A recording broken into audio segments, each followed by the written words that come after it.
strengthen your understanding of the lymphatic system.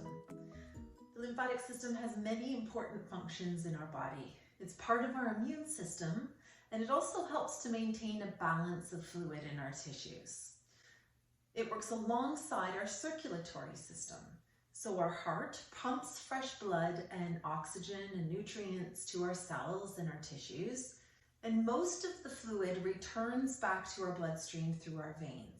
But some of that fluid remains in the spaces between the cells and is called interstitial fluid. Our lymphatic system is a one-way network of vessels that carries lymph back towards our bloodstream. That lymph is made up of interstitial fluid, as well as protein and large amino acids or fat cells that are too large to return through our veins.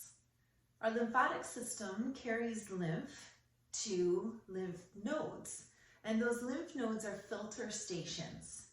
We have about 400 or 500 of them in our bodies, and those filter stations are bean shaped, and within them we have specialized cells that help to combat bacteria and viruses that could potentially cause illness or disease. We have several lymph node basins, and some of them are in our armpit, in our groin, but also a neck, chest, and in our abdomens. Lymph in our arms flows towards lymph node basins in our armpit, and that filtered lymph flows towards the bloodstream and meets the bloodstream just behind the collarbone, an area that we call the terminus. Lymphatic vessels in our legs merge at our corresponding groin, then flow through our pelvis and abdomen, then up the front of our spine towards our left clavicle. So most of the lymph from the lower part of our bodies flows up to the left terminus. I find that really interesting. And you might be wondering how lymph flows against gravity.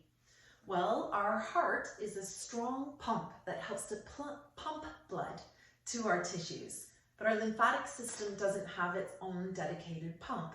It relies on muscles to compress and push lymph back towards our bloodstream. It's also helped by gentle contractions of the vessels themselves and valves that help to prevent the backwards flow of lymph. Thank you so much for watching this video and strengthening your understanding of the lymphatic system.